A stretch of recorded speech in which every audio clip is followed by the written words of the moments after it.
This is a review for Call of Duty World at War Zombies for the iPhone and iPod Touch.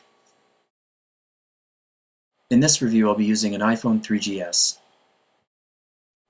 So the game runs this introduction video every time you boot it up. It's kind of annoying, but you can just track ahead and get right into the main menu here. So I'll show you some options. Let's go into the control schemes. There are three different kind of control schemes that you can choose from, and I tend to use the dual stick. It's sort of like having two analog sticks, virtual of course. These are the graphic settings, high, medium, and low. I'm using an iPhone 3GS, so I can use the high graphic detail settings and still have a pretty good frame rate. But if you have an older version iPhone or iPod Touch, you'll want to kick down the graphics a bit so you can get a more reasonable frame rate. So here I am in the game world. As you can see, I'm just positioning my thumbs over the two virtual analog sticks, and I'll take a quick look around. The graphics in this game are really quite good. If you take a look at the textures, the lighting effects, the animations, and the overall ambience that this game offers, they did a pretty good job at porting this over from the console version.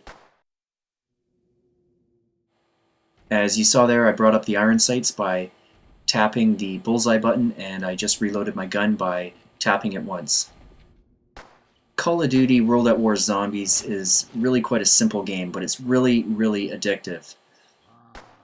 Basically, you're in this building and zombies are trying to break in and kill you.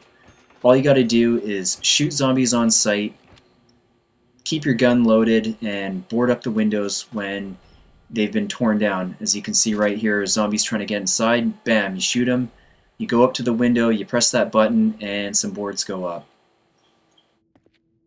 Upgrading your weapon in this game is essential, as the zombies will get progressively harder to kill. Right now I ditched the handgun for this rifle, and later on I'll try to get a shotgun. When you get enough points, you can unlock new areas of the map, as I'm doing right here. Unlocking areas of the map will give you access to a greater selection of weapons and firepower, but will also increase the amount of locations that the zombies can break in and attack you from. So you only want to do this when you can afford the weapons being offered and defend yourself properly.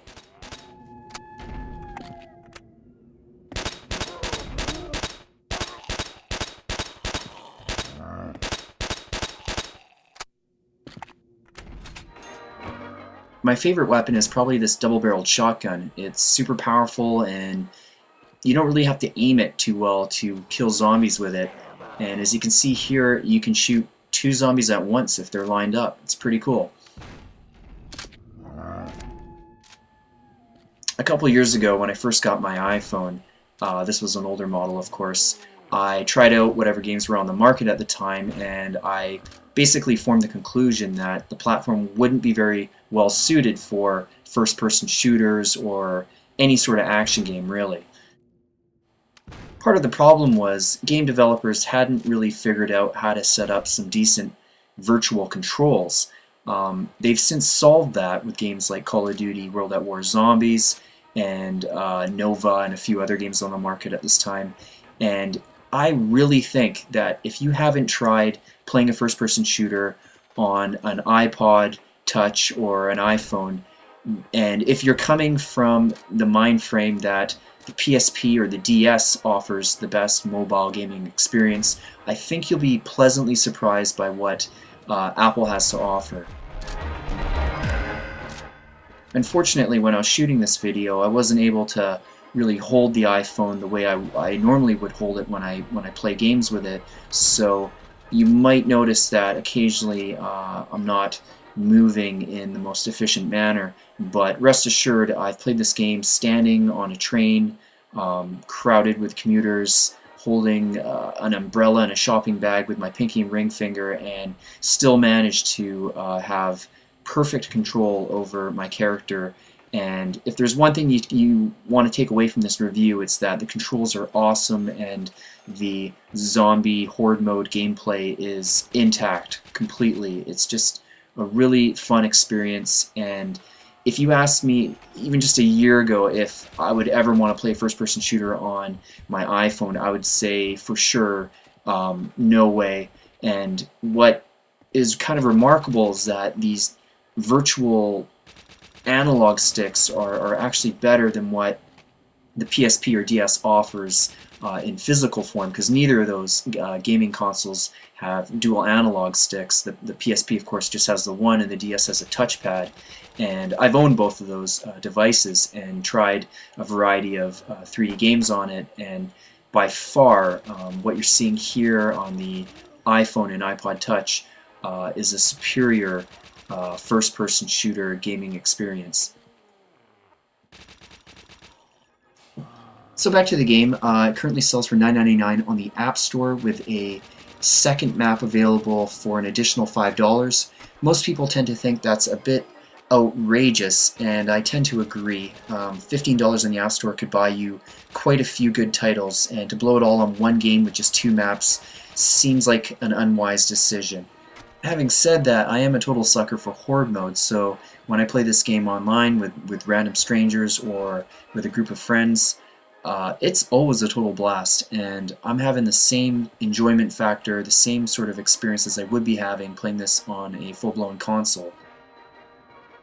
So concluding this review, I think this game offers an authentic hardcore gaming experience, and I never imagined this would be possible using virtual controls on a portable gaming device. Whether you're playing this game single player on a crowded commuter train or on a Wi-Fi hotspot at, say, your college campus or at a coffee shop, I think you're going to have an excellent time playing this game. It's that much fun. It's very addicting. It's immersive. It's a great way to kill 5 minutes, 10 minutes, 2 hours, whatever. It's just, if you're looking for a authentic 3D first-person shooter experience for your iPhone or iPod Touch, then I think it's a no-brainer. You have to buy this game. Having said that, running this game on older models of iPhones or iPod Touches, you will experience a decrease in frame rate, and you should experiment with the detail settings with the demo that's offered for this game. I'm going to stop talking right now, but the video continues and ends with a rather hideous death scene, so I hope you found this review informative and somewhat entertaining. If you have another game that you would like me to review, just let me know by leaving a comment or sending me a private message. I am at eyeball.com, where you'll find information on all sorts of crap.